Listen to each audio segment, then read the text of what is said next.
Kia ora, nau mahara mai. Welcome to Table Kōrero. Before we get underway, let's please inoi tātou. Hauora mai runga, hauora mai raro, hauora mai roto, hauora mai waho. Hauora te pūtaki o tēnei wānanga, kia pūrangi aho mātou, me te kōrero, me te wānanga, me te kōrero. Tēnei te titi aki e te pau hauora, i te pūtaki o tēnei wānanga, tūturu o whiti whakamaua kia tīna, haumie, huie, taeki e. Tuia te rangi, tuia te papa, tuia te pau haora tangata o te motu, kei te kingi tu heitia, pōtatau te whirawhiro, te tuawhitu pai mārire. Kia ora tātou, nau mahara mai, welcome to Table Kōrero. Please excuse me if I manage to get my me tears or e tears incorrect. I'm trying really hard to not look at my kupu and do this as I do my own te reo journey. We've got an exciting lineup tonight. My name is Tuihana Oi here, inspired to bring this kind of kōrero to you to showcase the many wellbeing champions within our community who are often are neither seen nor heard. So that was my greatest inspiration for bringing this. And we've been probably doing this for around about 2 years now. And it's a hugely satisfying contribution to our community and to people all throughout Aotearoa. So our kaupapa for tonight is Wahine Hauora. I need to let you know that unfortunately Dr. Nina Scott is unable to join us this evening. She's in the midst of responding to the COVID challenges that we currently find ourselves in, and is pretty much working 24/7 as a frontline worker. So we just want to mihi to Dr. Nina Scott. We also want to mihi to those that may have had people that have passed and those that are unwell at the moment. So tonight we're going to do things a little bit differently. We're going to have a panel discussion with a number of wahine who have joined us. And I want to mihi to also Nadine Riwai, who came to me and said, hey, I think we should do something during Smear Your Mere month. So this is Smear Your Mere month. And tonight, if it had been in person, any funds that were contributed or koha that were contributed would have gone to the Smear Your Mere Charitable Trust. And I'm sure there's still an opportunity to do that. And I'll ask Nadine to let us know what those details are. So joining us today are Nadine Riwai, Nina Keitani Tinaro, Jolene Prophet, Audrey Petty. Have I missed anybody? And Nina Keitani Tinaro. How could I forget? No, mahara mai, welcome, ladies. And I just want to acknowledge you all. Thank you so much for taking the time away from your whānau this evening. I really appreciate it, or we really appreciate it. And each of these ladies has their own individual story, as well as a whakaaro around the hauora of Wahine. So let's start with the fabulous, the gorgeous Nadine Riwai. Over to you. If you could introduce yourself, please let us know where you're from and your kaupapa. Kia ora. Kia ora koutou, ko Nadine Riwai ahau, no Ngāti Parau i te tau o tōku pāpā, no te uri o hau Ngāti Whātua, ngai takoto me inia i te tau o tōku māma. I whānau mai, tipu mai au hoki ki te rohe o te tai rāwhiti, engari ka noho au ki te rohe o Waikato Tainui. He mahi nehi mo te hauora o te wahine, te whare tangata o te wahine, te hauora te whānau hoki, mō waiora o Waikato, mō Smear Your Mere Trust. So, kia ora everybody. Thank you, our tuihana and all our lovely ladies here tonight. I spoke to tuihana a little while ago and I was like, hey, let's do something about smears. And that was, I didn't think that I'd come on here to have a chat, you know, in this forum. I was just going to throw you some stuff to highlight. But it's a really good message to, you know, normalize, and that's kind of what we've been trying to do, is normalize cervical screening, you know, have positive experiences, honour Tale's Smee o Mea kaupapa, and it has been 3 years since she's passed. But having that campaign has resonated with so many, and, you know, not just Māori, but across the board. And it's more than a catchphrase, it's more than a slogan. You know, there's an emotion, there's a connection, and there's a memory there. So, and she was so brave to share her story, you know, and if everybody knows the kōrero behind Smee o Mea, then it's a deeper meaning, and it can have a deeper meaning for, you know, our sisters, our cousins, even our tāne and our kids and our kaumātua. When I go to events and Tanya will come past and they'll see cervical screening or smears and they're like, oh, no, that's not for me. And I go, hold on. You got a wife, you got a sister, you got a cousin and, you know, daughters. And so it's the whole whānau part of that message. Because, yeah, and, you know, checking all on our bits, you know, up top, down bottom, and then for our men as well. So we have that whole capture, and that whole thing is about prevention, because we want prevention to be here rather than, oh, shivers, I should have done that, you know. And knowing that we've got options too, because when I talk to a lot of our whānau, I go, oh, girl, you could have done this, or you could have gone here, or you could have done, you know, this instead. And so it's sharing those options, because it's there's just a lot of things I can say. I'm really passionate about it, so I can talk about it forever. But I can feel your passion. Oh, I'm coming back to you, all right. Don't you worry about that. And the fabulous, the gorgeous, and I just have to acknowledge this friend of mine who's been, we're as close could be. She's like a boss. She is a boss, actually. She's a boss in many, many ways. And she knows already who I'm talking about, and I'm getting teary as I go to introduce this wonderful friend of mine. We've been through a lot together, and I just want to mihi to you, Nina Kay, for all the wonderful support you've given our family over the years. But please introduce yourself, the gorgeous Nina Kay, tāne tēnā rau. Oh, tēnā koe hoa. Me whakahoki nā mihi ki a koe hoki, koutou ko tō whānau, koutou ko Nikora, ko me mō kōrua tamariki hoki. Tino nui taku aroha mō koutou, kia koutou nō reira, tēnā koutou katoa. He mihi hoki ki ngā wahine I roto I tēnei kaupapa, nā tuakana, Nadine, tino pai te kite anō I a koe hoa. Jolene, kia koe hoki kas, tino pai te kite a koe. Me Audrey, pai te tūtaki a koe. Lovely, it's such an honour to have been asked to come in here and join you all. And I was getting a little bit emotional listening to Nadine's kōrero about Smee o Mea because of all the reasons that you said. And you speak so well to that, kare. It's just such a sensitive issue. And but also for us as Wahine Māori, it's huge. So a big mihi to you and the mahi that you do, and I look forward to hearing more from our other mates on here about what you fellas do.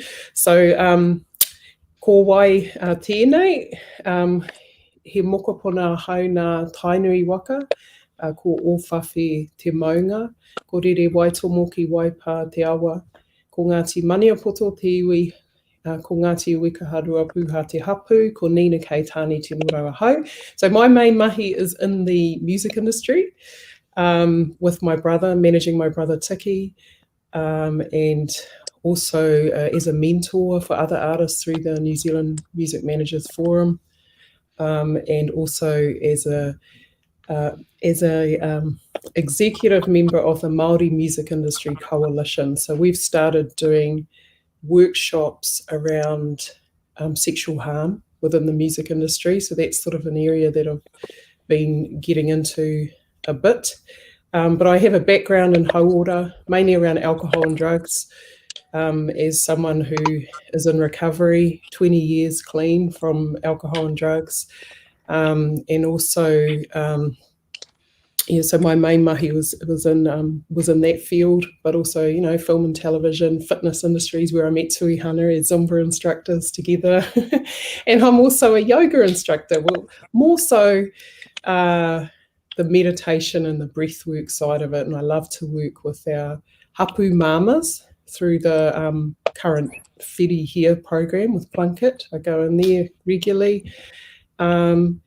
And so, yeah, that's pretty much most of the mahi that I do. And yeah, I'm just looking forward to actually learning from some of the kōrero this evening. Kia ora. Oh, kia ora, Nina Kay. Thank you so much. I know it's so inspirational. We're only 10 minutes into the kōrero. I'm like, oh, what more is there to come? And now I'd like to introduce lovely Jolene Prophet, who, Jolene, I need to mihi to you because on a number of occasions since you first came to speak on Table Kōrero, we've been in contact, and it's been interesting watching your journey, I think, over the last couple of months, and you know, just the area that you work into. So I'll allow you to introduce yourself. So over to you, please, Jolene. Kia ora. Kia ora Tui Hana. Tēnā koe motu mihi, kia koutou katoa. Ko hukarangi te maunga, wāpu te awa rautuaka Ngāti Porou te iwi, ko Jolene Ahau. Yeah, from the centre of the universe, the East Coast. Hate to get that one, especially with native hearing in Ngāti Porou, East Coast. Yeah, I was really privileged to move to the Waikato straight out of school, do my nursing with my twin sister, and have actually just want to mihi to mai tāne in terms of connections to Waikato Tainui and to Ngāti Whawhākea in Wahine. Yeah, so been in the Waikato for a wee while, and met all of these beautiful wahine there on the Soropu at one point and stage of my journeys over that time. So it's a real honour and a privilege to be on this kōrero tonight. And Tui Hana, it's always wonderful to awhi and to tautoko any initiative that you're engaging and supporting and promoting to our communities in terms of hauora and wellbeing. I'm a nurse by trade. I worked in mental health and addictions for 20 years. Prior to that, though, I worked in oncology and did burns and plastics for a little bit, but predominantly worked in the hauora hingaro component. Privileged to work in that space, really honoured to hear the journeys, you know, and work alongside whānau. Currently work for strategy and funding in mental health and addictions as a service development manager. So again, really privileged to be in that space because now I get the opportunity to try and influence and support across the whole of the Waikato. So yeah, just really looking forward to the kōrero and to be able to share and share any pearls of wisdom that I may be able to add to the kōrero that is going to be talked about. So kia ora. Thank you, Jolene.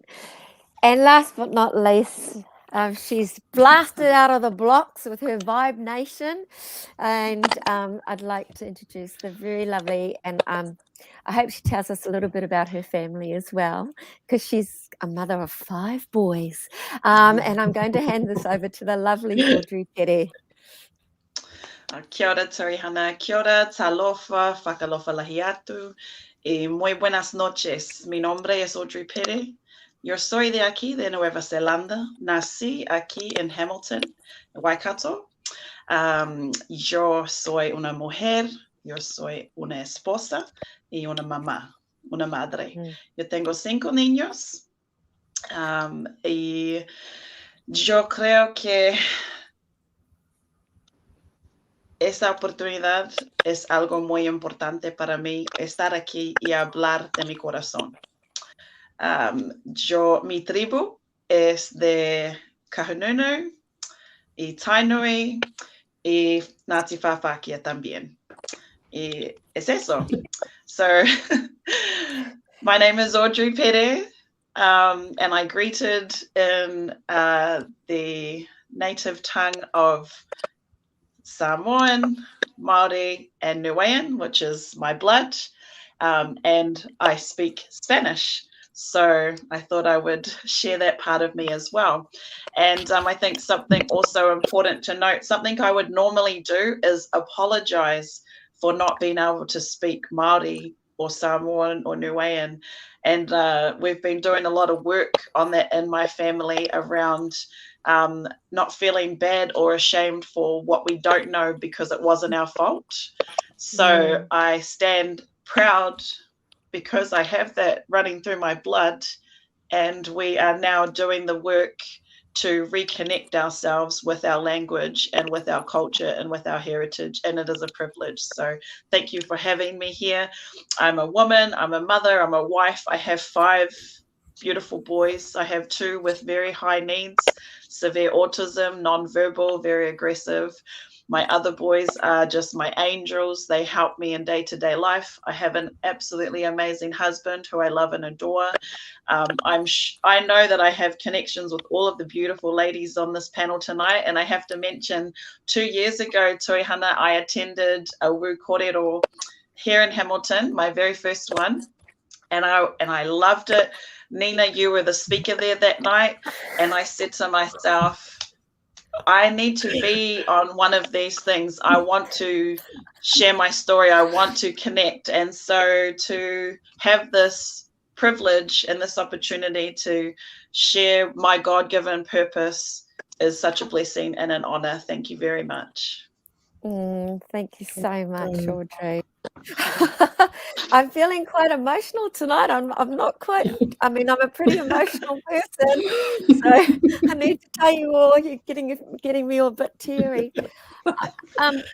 Nina asked a really good question before we came on, and that was, are we going to be talking about, speaking to our individual stories, or are we going to be talking about, Wahine as in the Hauora of Wahine in our community? I'd really like us to try and do, to talk to both tonight, because I think each of us has got a story that we can tell about our own Hauora or some of the challenges we may have had with our own well-being. And in listening to you all, Nadine, my Nana had cervical cancer, Nana Ohia from our father's side, had cervical cancer in the early 70s. And, she managed to live to 92 with diabetes. And so, that those are the kind of stories that resonate with me. And on my Pākehā side of my family, my European side of my family, my mother's had breast cancer. Her great-grandmother died of breast cancer. Her mother died of pancreatic cancer, and her brothers had bowel cancer. So, when you start to tell those stories of your own, I suppose, challenges that you've had with your Hauora, it kind of makes you all the same, no matter what your background is or who you are. And I just have to share with you that I've been sugar-free for almost 3 months, because my whare tangata woke me up in the middle of the night with the most severe case of thrush that I'd ever experienced. And from there, I've taken the option to not. And I tell you what, I miss the heck out of it. Like, seriously, every day is a bit of a challenge. It's like coming off, I don't know, it must be like a drug. I've been told it is actually like a drug. It's going to take me months to actually, So each of us have had our own challenges, and I'd really like us, if we could, to just talk about our own individual challenges that we may have had with Hauora well-being. And if I do this, you know what this means, because we've already kind of discussed it, right? Prior to, because we're all incredibly passionate. So knowing that, I'm going to start with Jolene first.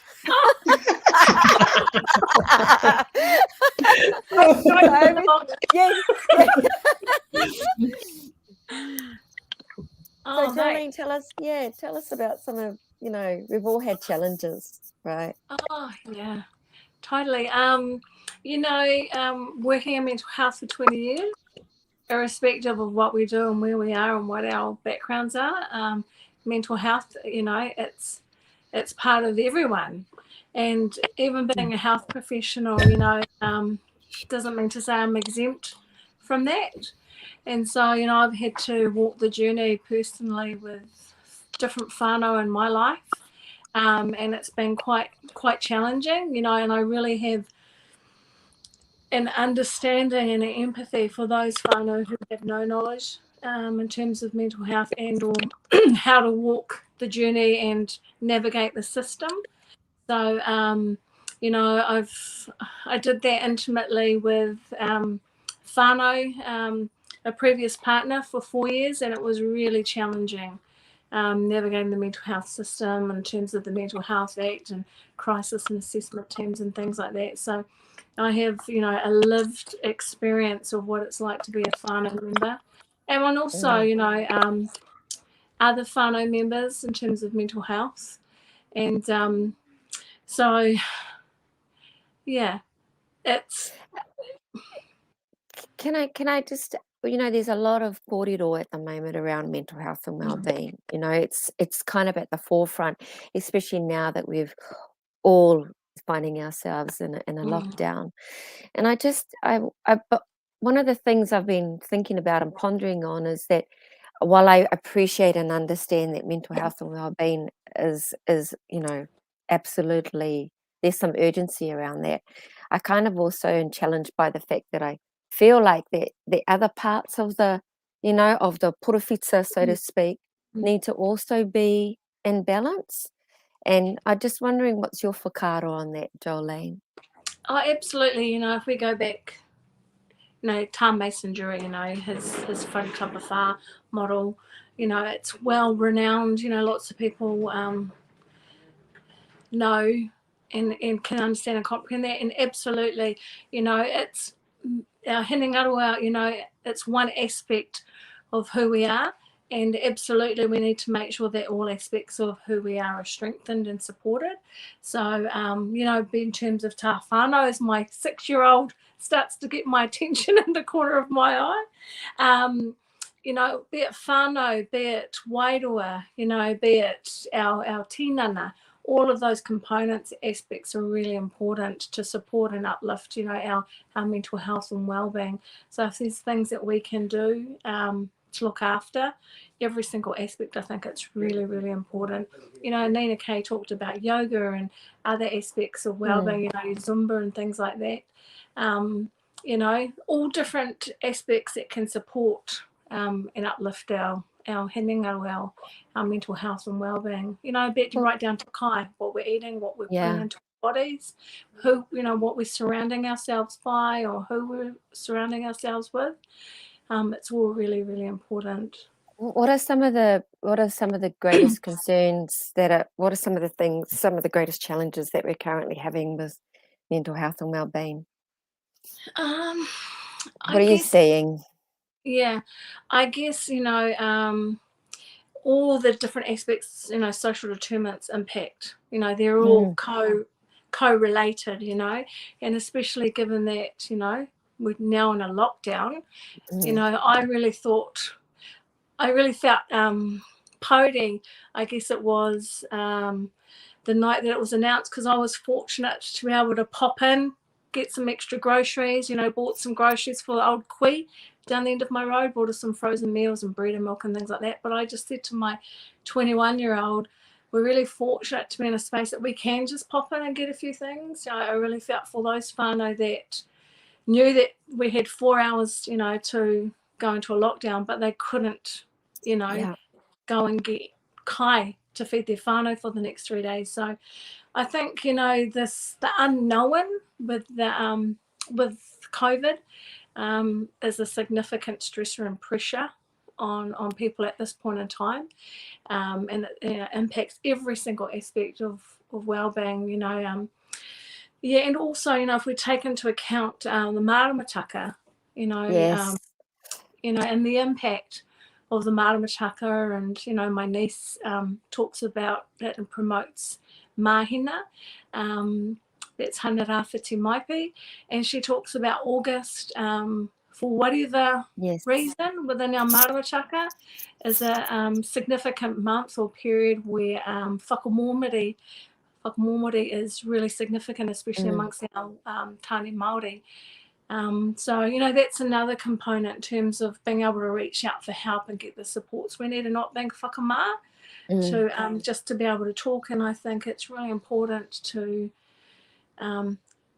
just to be a listening ear, you know, just to let whānau know that you're here, you know. And it's quite interesting because it was in response to the Olympic cyclist, I think, that recently passed. I saw a lot of things on Facebook around being a listening ear and being there to support.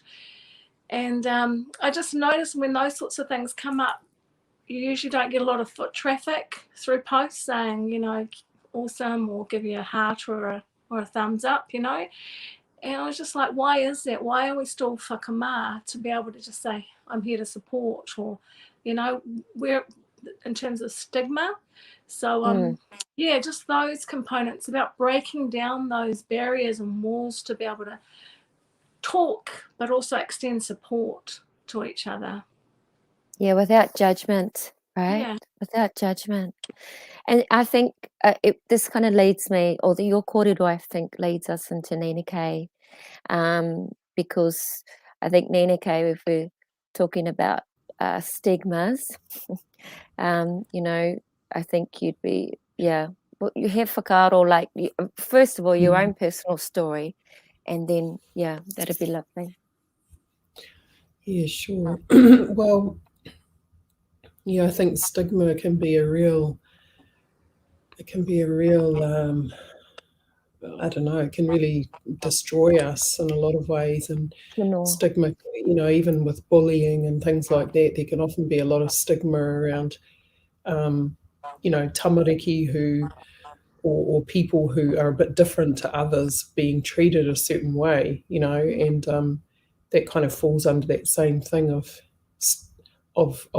stereotypes, you know, stereotyping what's normal and what isn't, and if you don't fit in, then, you know. So yeah, I mean, I guess my experience with that would be more around when I worked in the sex industry, you know, and for 4 years in my late teens, falling into that whole world, and spending 4 years in the peep shows and as a stripper, and then kind of, but I mean, to be honest with you, I'd probably encountered stigma my whole life as a young Māori girl in a predominantly Pākehā neighbourhood and city of Christchurch.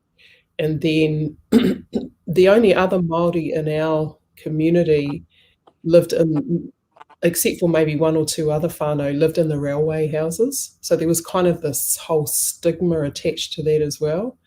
And, you know, I used to kind of just sit in between all these different spaces and people and observe the stigma that would go across all different directions, you know.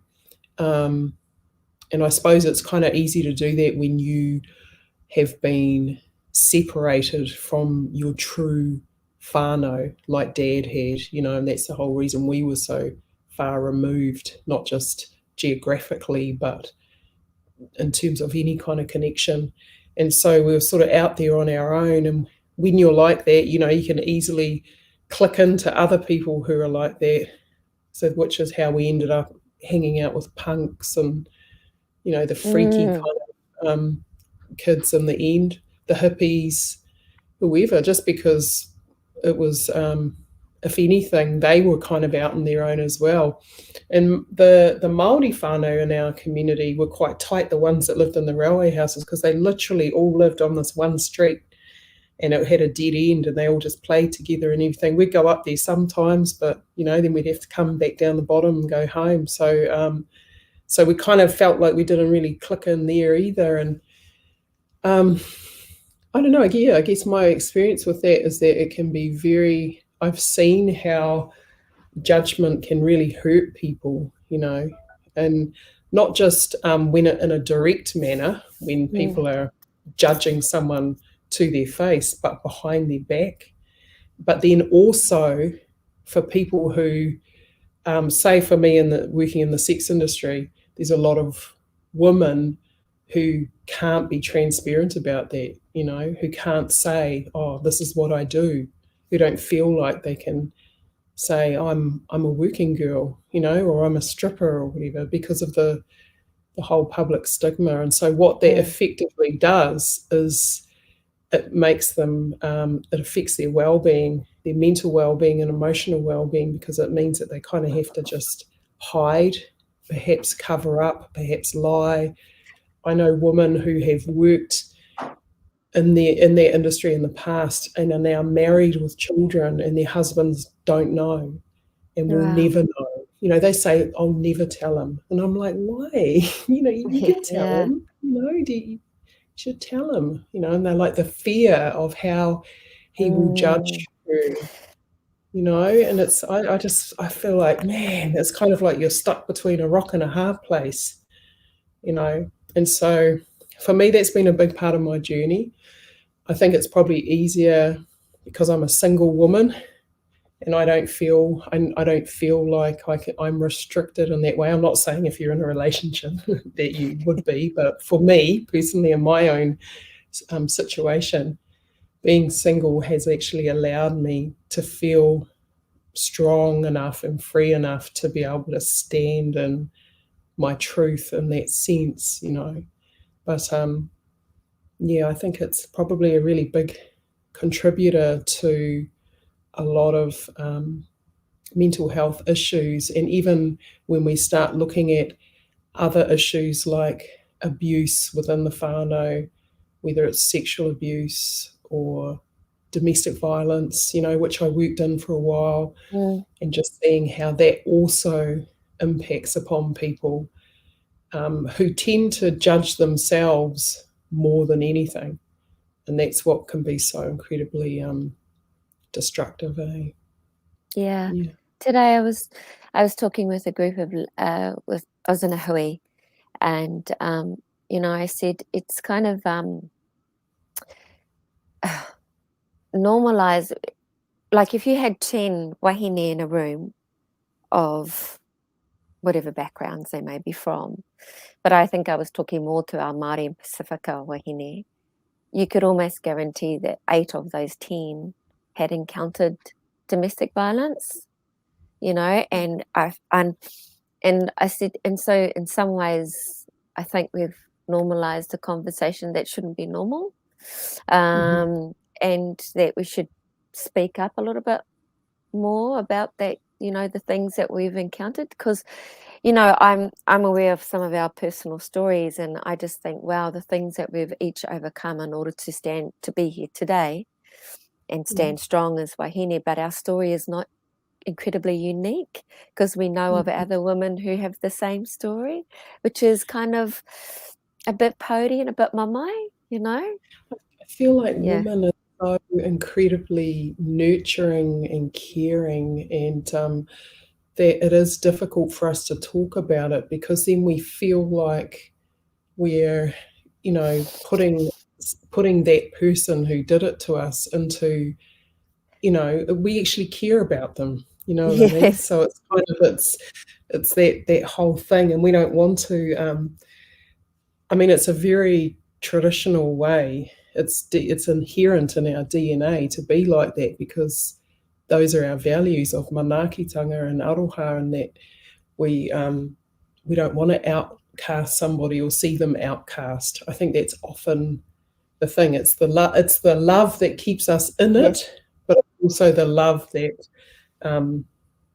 you know, it can kind of, we end up putting ourselves second, and we put their well-being first, and that's how it becomes navigated that way. And then, because we're dealing with whānau, we're dealing with hapu, we're dealing with iwi, we're not just dealing with a man and a woman, or a woman and a woman, or whoever, you know, if it's a same-sex relationship. But it's just that bigger picture stuff, and I think that's why culturally we find it very difficult to talk about it, because of the aroha that we have. And And it kind of leads me into Nadine next, because I'm thinking, you know, like it's your whole smear yumia kind of, you know, like they've done a whole lot of promotion, right, around you know, going with your sister or going with your cousin.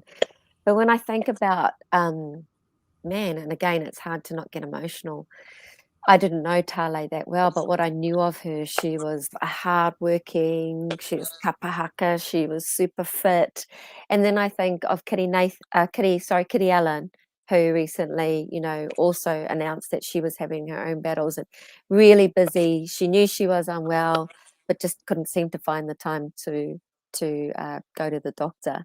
And I just wonder if as women, we get so consumed with the nurturing of others, as Nina's kind of said, in another context, but nurturing of others and caring of others, that sometimes we do put ourselves kind of second and we think, oh yeah, we'll get to that mea later, we'll get to our whare tangata can kind of wait. Nadine, I know you've got your own story, but yeah, it'd be nice to carry on this kind of kōrero. And I think there's some stigmas around, because it's not a nice experience, let's face it.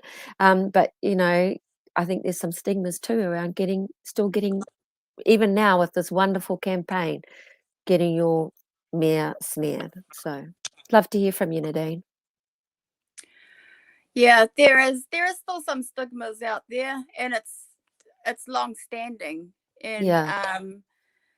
And it is right, because when I've looked at things, we talk about barriers and access and all that to screening, and that's true in a lot of sense. We are busy, and they say, oh, we're whakamā to go and have our smear. And in some sense that's true, but in a lot of sense it is priority, it's time. And lots around my age, it's like, oh, I'll leave that later on the list. We'll do this other stuff first, or we might go to the doctors to take our kids or our whānau, and then, we do something, but we'll go, oh, we'll come back another time to have that. So yeah, a lot of it is around prioritizing others, because that's like, Nina Kay and us have said, it's our nurturing role to care for others first, but we really need to care for ourselves to be able to care for others. So yeah. That's a real key message to kind of, keep sharing out there, is we have to look after ourselves first, and it's not selfish to do that. Yeah. I have to say, I joke, but I always think a bloody man invented that bloody machine, right? Because I'm just like, it's uncomfortable. And it's like some blicking man somewhere invented this thing. Because for men to get their prostate checked now, they just have to get a blood test. I'm like, okay, where's the option for us apart from, there's, and I think there's just it's the whole experience. So now I normally drag a friend or somebody along with me, or my partner, and say, no, you can come too, because you can actually see what this feels like. So, but I think that I just want to say, yes. I get a text every year saying you're due for your smear, and my last one was 9 years ago. 9 years ago. And all of those reasons are why I don't go. A lot of it is time. It's easy to take time to take everyone else to the doctor, but I know that procedure, and I'm like, nah. And then there's fear, there's education around it that I'm not aware of. And so, yeah, I just thought I'd pop in and say, yeah, I get the text every year, and I just or I get the letter from my doctor and I just throw it out. No good. Nadine, talk kōrero mai. I know. And no one loves having their smear. No one has ever said to me, man, I love having my smear done. But and lots do unfortunately have had bad experiences with smears in the past, and that sucks. But you can change that. And I talked about options before, and I was like, you don't need to go back where you went. There's different positions that you can kind of use. I always use a small speculum. So even saying that to our wahine is a reassurance in itself. Not rushing, taking someone with you, just setting the scene so it's positive. I like to chat, right throughout, and then at the end it's like, oh, are you done? And it's like, yeah, we have a laugh, even with our smear or mare clinics and any clinics we run, we have a kai. We try and just make it like a smear party. And that's what I want to kind of like influence across the board. There's no place to just go and have an appointment, you know, strip off, you know, open up, and it's something that, you know, is really clinical. And it's kind of just getting away from that and just making it a really, you know, oh, that was okay, you know, and I'm okay to come back, because I don't personally like having mine, but I'll go and do it because I know, you know, the prevention and picking up something early. And that's really important with Tale's message in Smell Mere, because lots didn't, and she didn't know why cervical screening was so important, you know, to have regular screening, to pick up something early, to know your body and those changes. And it might have been about 8-9 years between her smears as well. I pick on my friends as well, you know, I hit them up, have you had your smears? If anyone's due their smear, I always say, have you got anyone else in your whānau too? You know, is your sister's due? And we can kind of have options as well, because we do, in the Waikato, we're really lucky, and I'll do home visits. So there's a few of us that are mobile screeners, and we'll do home visits, and it's going into someone's space rather than them coming into our space. So that time, you know, and just, I think time's really important, because a lot of things come up in those conversations as well. It's not just about, I'm going to come here, find your cervix, get that, and then go. And I know one of our kuia who's passed on, she was from Muri Whenua and strong advocate for Māori health and cervical screening, Waireti Walters. And one of her sayings that they still use is, know my face before you know my cervix. So that's really important about us as Māori, having those connections. And, you know, if I was to screen anyone, I, you know, normally just go, oh, where are you from? And then it starts off from that. Whakawhanaungatanga. Everything's done. Absolutely. Yeah. Yeah. Yeah. Yeah. I feel your passion. And just quickly, how did you come to be part of this kaupapa, Nadine? How did, you know, what was there something that you have you had a personal experience, or was it just like, no, I need to help drive this through our community? What was it for you that really made you think, this is me? So I was practice nursing for several years at one of our clinics in Hamilton, and then the job came up. So Tale was still alive then, and I was like trying to push, you know, cervical screening more in our clinics. And then I ended up getting this particular job. So I'm the regional coordinator nurse for Waikato for cervical screening, and got the job and went into the job a month after Tale passed away. So it just felt like, you know how you go into something and it feels like you're meant to be? Yes. Yeah. So and I'm really nosy. So I was like, what are you guys doing? You know, with this Meal Mere campaign, let me, you know, do whatever I can. And then I became a trust member just recently in the last couple of months. So, and I like to do things regionally, of course, but Meal Mere is national. So it's advocating in any space for anyone, no matter where you're from. Awesome. Thank you. And thank you. We're going to get all your details later, so that if people want to give a koha to the fund, or that know how to contact you, that would be really cool. That would be really cool to communicate that. And seeing as that we've got somebody in the space that hasn't had a smear for 9 years, we're going to move to the lovely Audrey. And I know, Audrey, that you've had your own personal challenges around wellbeing. So, kōrero mai, please. And you're on mute at the moment. Awesome. Yeah, awesome. Thank you. Yeah, so where do I begin? I think becoming conscious of my personal well-being has been a huge awakening for me, and becoming understanding of the unlearning that needed to take place for me in order to actually recognize that I needed to take care of my own well-being.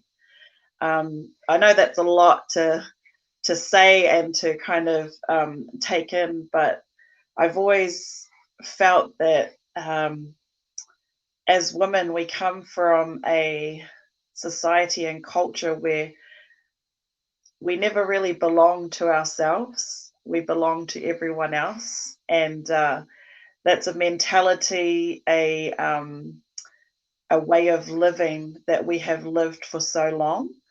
And as a descendant of very strong, hardworking women, I'm now in a place where I desire to take care of myself mentally, emotionally, spiritually, and physically so that I can teach the generations after me how important that is to just life, to joy, to living in your purpose, to loving, loving yourself and therefore being able to love those around you, understanding, forgiveness, just so many life principles come when you are able to take care of your own self. And it didn't really strike me too hard until the last few years. As I mentioned, I have 2 boys with severe autism. They are nonverbal right now, and a lot. And it would be very fair of me to say that they take up like 90% of the energy and time that I have with my family.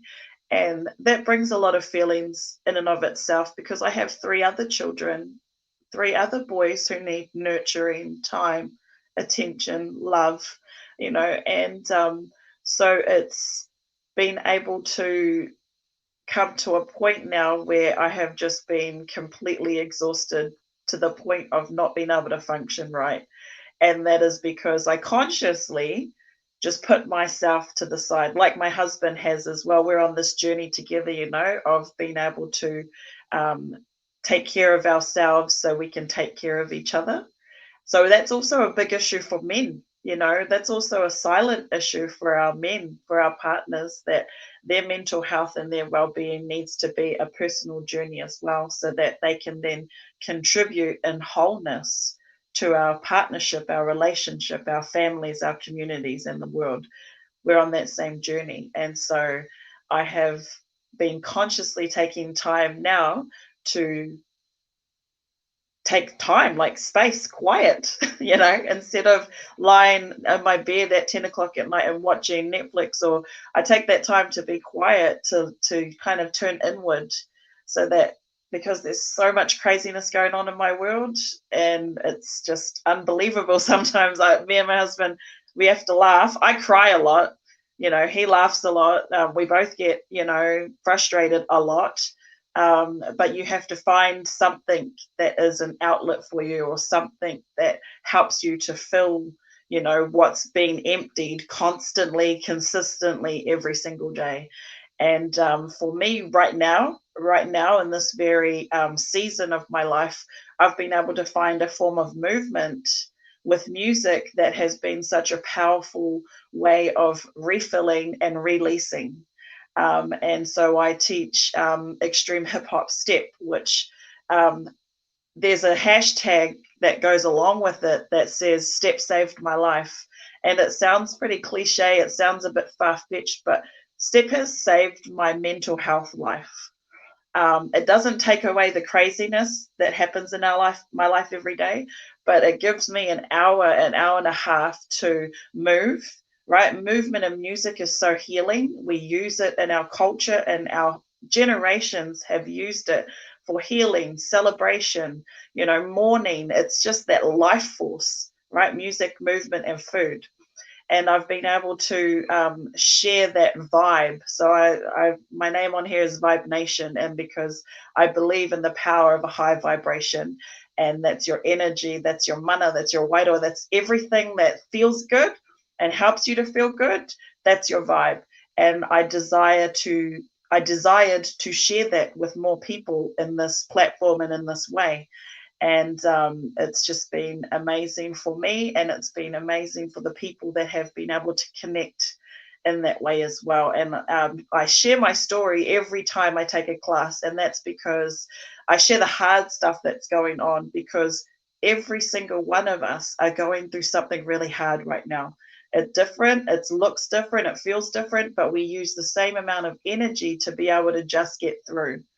Yeah, and I feel bad because I'm always crying or talking about my son's this, my son's that. I'm like a mess, but I say that and share that so people can feel connected and feel like And they're if not alone and they're not going through hard stuff alone. and if you've ever been to one of Audrey's classes, it's actually quite, I've been a couple of times, and if you're ever keen, we'll let her know. We'll make sure that she tells us what time the classes are. But the cool thing about it is that she always starts off with a really honest conversation before the class, and so it was a bit like, oh, and then and I just have to say that I, like to think I'm pretty, cool with the moves, but holy hecker, the thing is it's a class that brings smiles, right? It brings joy to people. And when you are vulnerable yourself as an instructor, it gives permission for everyone else to be like, oh, yeah. Okay. Yeah. I'm just going to ask you to all come back into the kōrero. I'm just talking about vulnerability, We've talked a lot about stigmas. We've talked some around stigmas associated to fear of what other people might think or say. And we also talked about koau, so looking after ourselves before we have to look after others. I'm just wondering, like Audrey shared about, high vibration and doing her classes. I just wonder what it is that you guys do for yourselves in terms of your well-being. What do you do for you? And what do you do for you, Jolene? Wow. Actually, I grew up singing back in Gisborne, singing country, and just really blessed to have had my parents, support us. And for me, it's like Audrey was saying, it's a real healing, it's a healing. It connects people, even if you don't speak the same language, it still connects and has those, if you want to take it, those vibrations to bring people together, and be it happy times or sad times. For me, it's to sing, and recently just got back into a band, so I'm really enjoying that. So if you're looking for a band, Hauora Ko, that's the name of the band. So there's a 4-piece and an 8-piece, and me and my twin sister sing in the 8-piece. So it's a real honour to be able to sing again and pay tribute to my parents who started us off on that journey. But my mum always talked about, if you've got a gift, to share it with other people. And quite often, when we were nursing, we'd just sing to people, and it's just really nice to see how that can really resonate with people and connect people and support them. So that's my vibe at the minute. But I'm really keen to do one of your classes, Audrey, and I just want to mihi to you, your beautiful mum.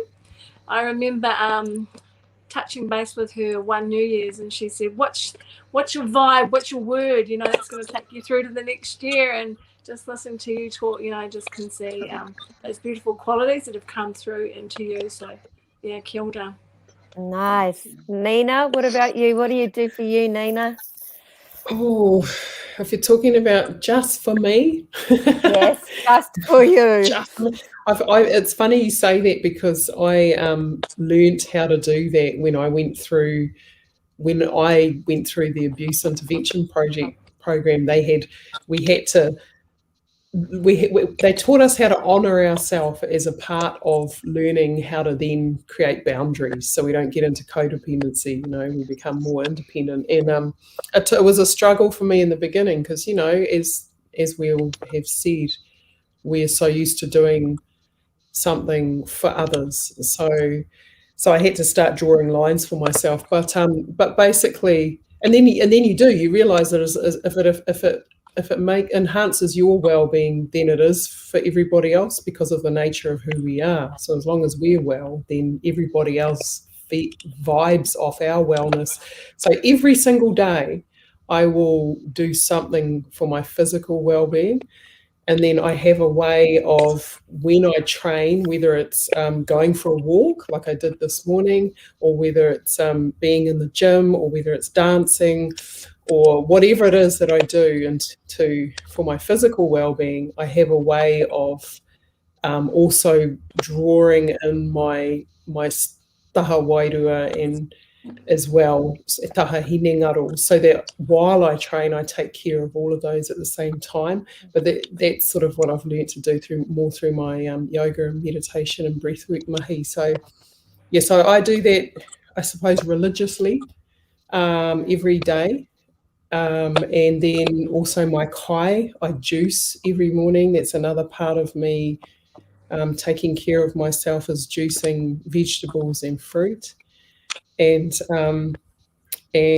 I try to go outside once a day, and I've started tuning more into the maramataka only in the last month, since I was really properly introduced to hina, because I'd never actually had that experience before of having a tuakana to awhi me in that before. I mean, I'd kind of gone out and looked every now and then, but I'd never actually had that full-on kind of ceremonial experience. And so that was enough to kind of activate in me the understanding of how important that is every day as a wahine, because we're so connected to the moon and to the earth, So yeah, I suppose it's all these kind of things, eh? Like even today, when I was out walking, I found a pā harakeke that I didn't know existed in the hood, and it was just like, wow. It's like, and then I went into it. I actually just went into it, and then I found this whole ngahere that I didn't know existed. So it was just beautiful, and I was sitting in there thinking, man, this is just the most safest place in the world that you can possibly be right now, is in the ngahere, because there's no COVID. I don't have to wear a mask. There's all this mauri. There's all this, and it's a beautiful. Because we're not polluting it so much when we go into lockdown, then it's a very alive and well kind of sense with the mauri in our ngahere and in our water. So yeah, I was just kind of thinking that as I was going along. I thought, man, it's sometimes we forget, because we get so kind of locked into these four walls, we forget that there's this entire universe of oranga outside the four walls that we can access just like that, So yeah. Recently I went to, actually weekend just gone, we were in the Hokianga and o Mapere, and we went too far, didn't realise, from Tane Mahuta, and I've always wanted to see him. And wow, I seriously could have just sat there for hours just looking at him and sitting in the ngahere, because I was just in such awe of, but it was the air, it was the wairua and the mauri of the place. I was like, I don't want to leave. Like, I'm just quite happily just sitting here, and you're right, you just feel incredibly safe and encompassed by papatu and nuku and everything. It's just beautiful. Nadine, what do you do for you while you're looking after everybody else? Well, since last lockdown, it was more about, I had like 1 or 2 indoor plants. So I'm one of those indoor plant lovers now, and I've probably got You're about a plant 30 mama. odd. Yeah, you're a plant mama. And I've never really had a green thumb. My parents have the most beautifulest garden in Gisborne. It's like just amazing, weedless, and all the whānau will attest to that. My daughter's a florist in Gisborne as well, so it runs in the family. My husband and I live out here in the country, and it was a blank canvas when we moved in, so I've kind of got like little bits and pieces which I'm really proud of. Even like having put a harakeke in the corner, and how lush that is now. Even throwing something in the garden, and it's like you buzz out because there's something that's bloomed from it, and then you'll kind of go around. And even when I go to visit, my cousins or friends, we're admiring each other's gardens now. Can I have a cutting of that? Oh, Mum, can I take a cutting of that home? And that's when you know you're getting old. I know. Before it was, let's open the fridge and have a drink, but now it's like, can I have a cutting? And my daughter was just up the other weekend. She just turned 22 on Monday gone. So I'm like, oh, can you bring me some plants? And, oh, you know, just showing me little bits and pieces, because some things I don't tend to look after as well. But that's something that I really enjoy, is having more plant life. Love And it. yeah, just that richness. And you guys talked about it as, you know, connection to the, you know, grounding yourself as well, because I do feel going outside in bare feet is really important, you know. And even those basic simple things of planting a seed, wearing bare, you know, not wearing bare feet, wearing your skin and going outside barefoot, and just taking in the nature. It's really Nice. important for our hauora. Nice. And Audrey, you do lots of things for others, and you said that you also like quiet space, but what else do you do for you, Audrey? I like to cook me something nice and nourishing to eat. And nourishing can mean different things at different times. Like, I love juicing. I love, you name it. I've been a vegan. I've been paleo. I've been everything. So just depending on what I've really kind of learned to go within. What do I feel like? Okay. I feel like a nice healthy juice. Today, what did I feel like? Tres leches cake, which is a 3 milk cake that me and my husband just had some with cream before, you know what I mean? It's like, yeah, nourishing. I really love to enjoy good food. Yes. And whatever I'm feeling for in that moment, there's a connection for me there that's just comfort. It's even soul deep, you know, because it connects me to my dad. He loved to eat. We love to eat good, you know, taste, try different things. So I really like to explore with food and enjoy it with others, whether that's my husband or our family. Yeah, I love really eating. I think we all like eating. You know, I think we all like eating. I always tell everyone, don't let the size of me deceive you about the appetite.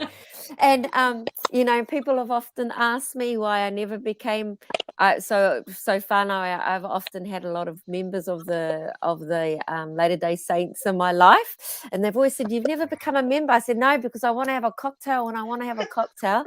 And then my very good friend Nina is, you know, veggie, and I've got another good friend who's a vegan, and they're like, you know, they've never pressured me to give up meat, but every now and then I just want a piece of steak, you know. So I'm with you on that one, Audrey. You know, go with what you feel you need. Your soul is telling you. Right now, my soul would really love a piece of tiramisu, but we're not going to go there. So we've gone a little over time, but I feel like this kōrero is so great, and I do want to just thank you all. But, you know, if you were to kind of speak to the women or the wahine or even the tāne that are listening now or may listen afterwards, because we often get a lot of people that will watch this following the evening, is there what kind of messages would you like to send to our wahine and their partners, perhaps, in terms of how we can support them? Because I think a few of us have spoken tonight around, you know, koau. We really do need to think about ourselves, and it's very hard for us with our whakapapa and who we're descended from in order to think like that, because we're always thinking about the bigger picture and the legacy, and you know. But what's some kind of really what's some pearls of wisdom that you could share with those whānau that are listening tonight? And I'm just going to open it up to anyone. Go for it. I've got something or thinking, because I've got it right in my mind, but I did mention it earlier. There's a lot of noise. There's a lot of outside noise around us, and sometimes it's good noise, you know, and when it's not noise, it comes direct. It will connect with your mind and your heart. I truly believe that whether it's God or a higher power, we are the greatest creation ever made. And so we come with everything that we need, right? And we need to tune into our internal compass. You need to kind of go within and trust in that, be it intuition, trust in, you know, the good feelings that you feel and what it connects to your mind and your heart. And that in your mental state will lead you to opportunities, pathways, people, things that can help you as well. But I think sometimes it's important to tune out and tune in. Tune out from all the noise and tune into what's going on inside of you. And everything is connected, and it will lead you to where you need to go. Ka pai. Kapa, I Love think it. I'll follow on from you, Audrey. So a couple of minutes before the session started, I went and grabbed this book. Oops. By my friend Hinemore. Yeah, and I just randomly opened it up onto a page, and this was a page that opened up to e koe te tui, e kite kite te kaka, e kuku te kiriru, which means the tui squawks, the kaka chatters, and the kiriru coos. So it takes all kinds of people. So just following on from your kōrero, Audrey, it takes all kinds of people to be able to support us, and to be open to that support, whatever it is that people may be able to offer you, not to be whakamā, but just to be open to, be it life lessons or awhi and support, or someone lending a hand, that we're not in this journey by ourselves, that you've always got somebody around you. And I think that's really important, no matter how dark or challenging or whatever happens in life, there's always going to be someone around you. Ka pai, thank you. Yeah. And that's true. And we're not alone, even though we may think that we might be solo, we might be living on our own, or, we might be in situations where we feel alone, that we're not completely alone. There is like support and awhi out there. And if you're unsure, there is, especially at this time, with COVID and stuff. I had the worst sleep last night and I just couldn't explain it. And I think it was just, going into that level 4 and just unseen things and that really do affect us. And if that affects me, I'm sure it will be affecting others. And so if you need help, there is help out there. And, we're not alone. The other thing is, it's not selfish to look after yourself. So remember that, and I know it's hard for a lot of us to say it, that we are number one, because we would say, oh, our kids are number one, but they need us to be number one for, us to be there for them. So it's not selfish or anything like that to look after yourself. Ka pai, thank you. Thank you, Nadine. Nina. No, just to tautoko everything that these wonderful wahine have already said.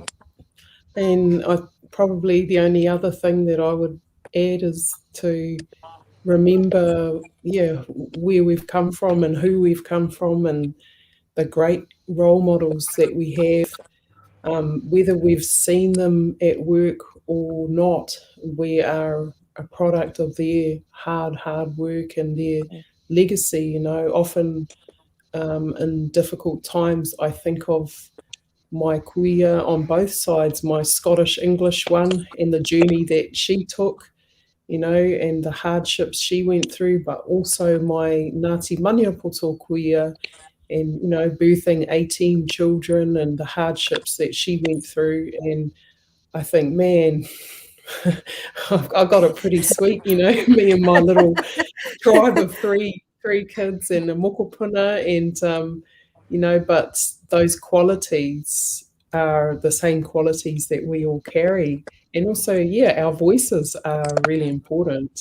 Our voices are so important as wahine. So just to kia kaha, to whakaputa reo, and to be able to speak what we know, not just our voices, but our perspectives. I feel like right now, in terms of where we're at as a civilization, that Indigenous women are incredibly important and are the key to the well-being of the future, or of the planet. I'll be so brave as to say that, but I think I really do. And I feel like if we can wake up knowing that every morning and go to sleep at night knowing that too, not in a heavy way, but in a way that reinforces our knowledge of who we are, because we instinctively feel it, we instinctively know it. I've been at hui where the wahine voice has just spoken so loud, even though it's a woman speaking so quietly and softly, but the words that she said and the kaupapa that she's carried and how she said it has just cut through every other kōrero to be so very pertinent for everybody who's there. And I believe that's who we are. That's just who we are. So kia kaha tātou, to just stand in it, be it, embrace it, live it, enjoy it, all those things. And I just have to say that one of the greatest learnings I've ever taken from Nina is actually just the importance of ha, of breath and of breathing. But before we close off, I'd really love to know, Nadine, how do people contact you? How do people koha to the Charitable Trust? If you can just give us some details, that'd be really cool. So the best way to contact for anything Smearmere related is on the Smearmere Facebook page. And even messaging on that, and you'll be directed to the email, and one of us will be able to message back. In terms of any koha, that's the same way. And I think there was something you might be able to post to Hannah on your page. Yes. So both those avenues.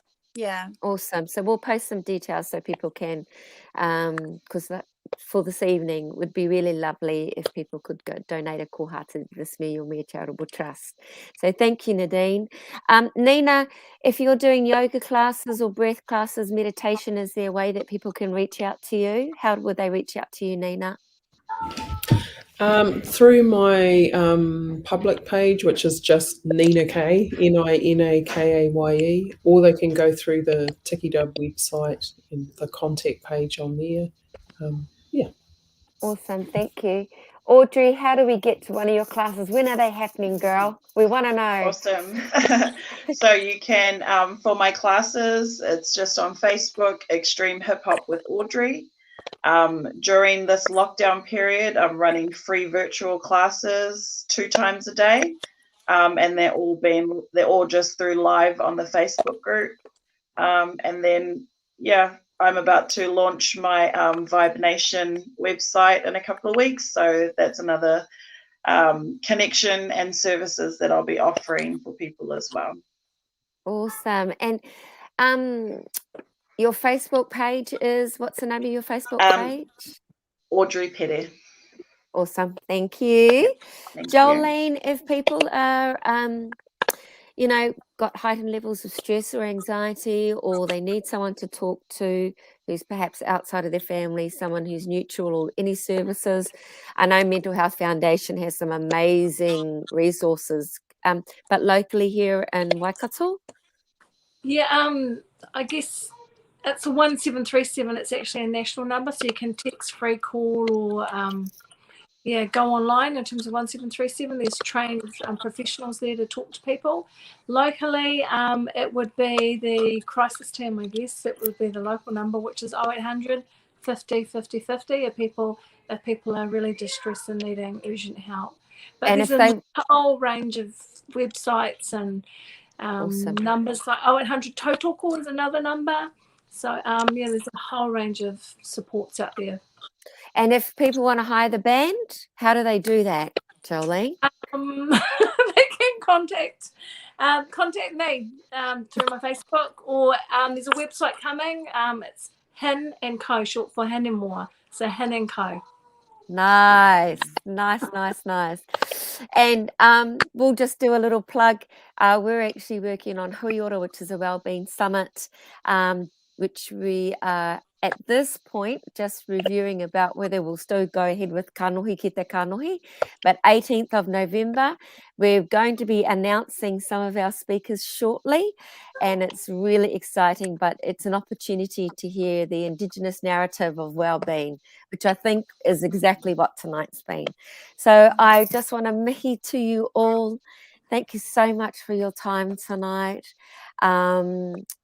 And I really, really appreciate every one of you. Thank you for allowing your light to shine tonight and to shine on others. So it's been awesome. I am going to ask my gorgeous dear friend, Nina Cage, you can ground me later. To close us off, and again, thank you to everyone that joined us online. I just want to mihi to Dorothy McLaughlin, who's in the background, making this all happen. I also want to mihi to our sponsors, Marawatia, who are a division of the Women's Welfare League here in Kirikiriroa, to Nicola Tikiri, who's also a sponsor, and Rose Optometry, who got some new glasses soon and have kindly sponsored Table Kōrero at this evening. So just to our sponsors, to Dorothy, and to all of you, ngā mihi, nui, ngā mihi aroha. Over to you. Thank you, Nina. Kia ora tātou.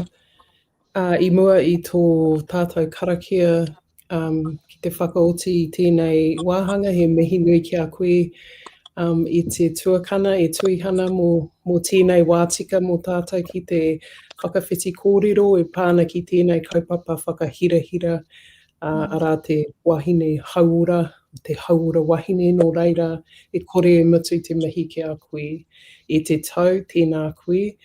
And just to all our whānau out there, we hope that you're all safe and well, and you continue to be. You're in our thoughts, and we will close off with karakia. Unuhia, unuhia, unuhia ki te uru tapu nui, kia wātia, kia māma te nākau, te tinana, te wairua i te ara takata. Koiara e rongo, whakairi ake ki runga kia tina, haumie, huie, tai ki e. Yeah. Ka kite whānau, be safe, stay safe, take care. Ngā te aroha. Pomari. Pomari.